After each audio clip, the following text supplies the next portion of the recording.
a magnetic keyboard, a kickstand, and small bezels. It sounds like I'm describing a Microsoft Surface Pro, but it's actually a new gaming tablet from ASUS called the Flow Z13, and I'm pumped to tell you all about it.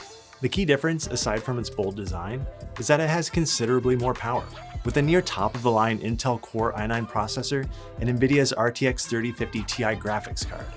It's built for gaming, so I could start playing Elden Ring on it if I wanted to. I think I'll do that right now. But because of its 2-in-1 design, I can relax on the couch with a movie. I can also do some work on it if I want to.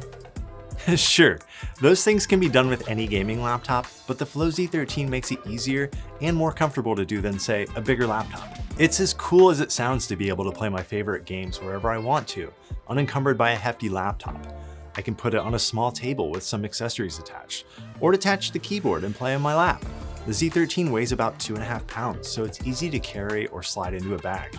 And its 100-watt USB-C power brick is no bigger or heavier than the one that comes with other small 13-inch laptops. The model that I'm testing costs $1899 for the tablet and keyboard together. A cheaper $1499 version that cuts the cost by ditching NVIDIA's GPU will be available later this year. Here's what's inside of this 12mm thick tablet. Intel's Core i9 processor and an NVIDIA RTX 3050 Ti graphics chip. It has 1TB of storage and 16GB of DDR5 memory, clocked at 5200 MHz. It's just kind of mind-blowing that all of this is in here. And it has just enough ports to connect headphones and a couple of accessories, with its USB-A port, Thunderbolt 4 port, USB-C port, and its microSD card slot. Its 13.4-inch 1080p touchscreen has a 16:10 aspect ratio, so in landscape mode, it'll look taller than some laptops and tablets out there. That's generally great for browsing the web, as it gives you more vertical space for content, but not every game supports this aspect ratio. At worst, a few of your games may run with little black bars at the top and bottom, which can be annoying. Plus, most TV shows and some movies were made to display on 16:9 aspect ratio screens, so get used to seeing those black bars on the Z13. It's easy to be shocked by that $1899 price, especially since those specs are what you get in a mid-range gaming laptop. But if you were stunned by that sticker, you should sit down because it can get a lot pricier than that. There's also a $3,300 bundle that includes a Z13 with a 4K screen, along with a mobile version of NVIDIA's RTX 3080 packed inside of this little external graphics card enclosure. It's called the XG Mobile, and it connects with a cable that ASUS says delivers graphics via 8 PCIe lanes for the fastest possible performance. And not only does it inject your games with better graphics, it has multiple USB ports, an Ethernet jack, video inputs, and an SD card slot. If you want this eGPU a la carte, it will cost you $1,500. ASUS also has an AMD version with the Radeon 6850M XT for $100 less. And just to say it up front, I don't think most people who are interested in the Flow Z13 should get the XG Mobile. It's not because it doesn't do its job, far from it. It's simply because it balloons the cost well beyond what a comparably powerful gaming laptop should cost. Let's focus first on what it's like to use the Z13 on its own. It can't perform gaming miracles by itself, but it's still a really impressive gadget. I'm usually reluctant to praise companies for cramming glitzy LEDs into products, but come on, this looks awesome. ASUS should be showing off a little here. And most impressively, it feels like a laptop while I use it. What I mean by that is, well, a couple things. It comes with Windows 11. Plus, the Z13's keyboard is fantastic. These keys offer a surprising amount of travel, despite being fitted into a Surface Pro type cover lookalike. The layout retains almost all of the same keys you'd find on something like the Zephyrus G14, but with some small changes. And of course, the keys are backlit. One major difference here, compared to most modern laptops, is that this trackpad is teeny tiny. But no self-respecting gamer should play without a mouse anyway. Okay, let's talk about gaming. The discrete RTX 3050 Ti graphics chip inside of this tablet has 4GB of video memory and has 40 watts of total graphics power, which is simply how much power the GPU can draw. A higher number almost always indicates higher performance, and most gaming laptops send 80 watts or more to their GPUs. So this is a relatively low power chip, which is forgivable for a slim tablet. The Z13 is really good at running games that aren't the most graphically demanding. In other words, it's a great machine for playing a lot of indie games, like Death's Door and Inscription. Those play perfectly, usually over 60 frames per second. There are countless games that should run really well on the Z13. But playing big AAA games with high-end graphics like Cyberpunk 2077 and Elden Ring is not the Z13's specialty. But that doesn't mean it's not possible. Cyberpunk runs best at medium settings, hovering between 25 and 30 frames per second while running off the battery, depending on the scene. While plugged in with its turbo performance mode enabled, it got a more stable 35 to 40 frames per second, and bumping details up to high only slightly worsened the performance. That's not bad, especially considering this tablet is running Cyberpunk, which is not a sentence I thought I'd ever say. But the fidelity is a little lower and slower than I'd prefer to play this game on.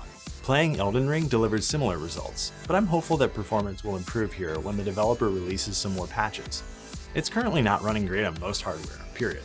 While running on battery, Elden Ring on the Z13 hung at around 25 frames per second at medium settings, then jumped to a bumpy average of 40 or more frames per second while plugged in.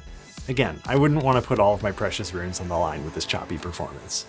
As far as how long you can expect the battery to last during a gaming session, well, it depends on the game. Running through a half hour of testing with Cyberpunk and Elden Ring pushed the Z13 really hard, and it had just about a third of its battery left afterward.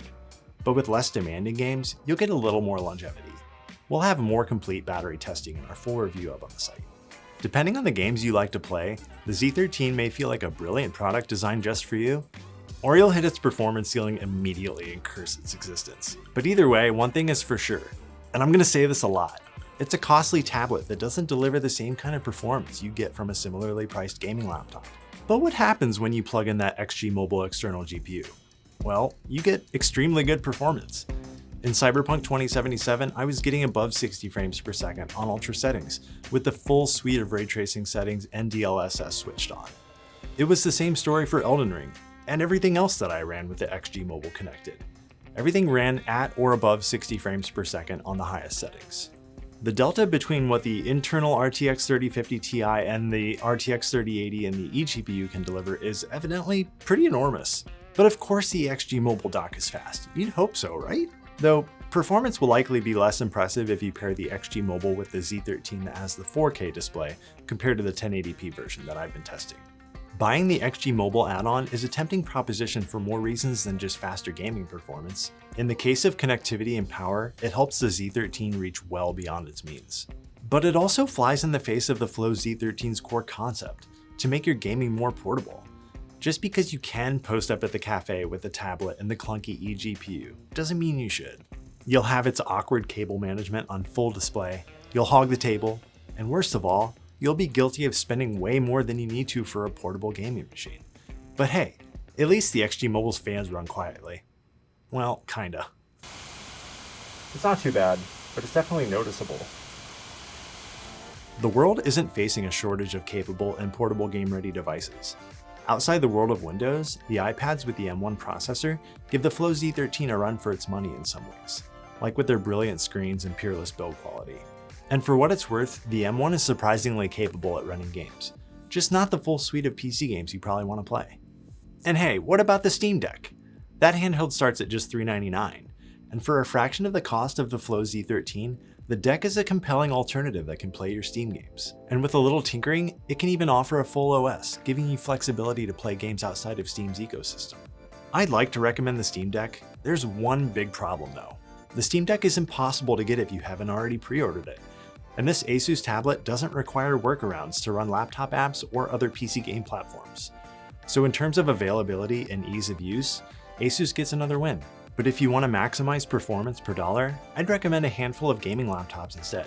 Assuming that all you want to do is play games, you can get way more for your money with something like ASUS's Zephyrus G14 or the G15. Lenovo and Acer also make some cost-effective gaming laptops that could be good alternatives. It sounds like a failure on ASUS's part that I can't recommend the Flow Z13 to most people. But it's far from a failure. It offers a glimpse of how awesome the future of portable gaming will be. And none of the laptops that I just recommended come close to being as thin or versatile as the Z13. With that in mind, this tablet is a reminder of how awesome the now of portable gaming is. And the Flow Z13 is a peak example of how ASUS leads the industry by actually bringing concepts like these to life, price be damned. It's a good laptop, and with expectations in check, it's a good gaming tablet too. Now if you'll excuse me, I have some important work to get back to.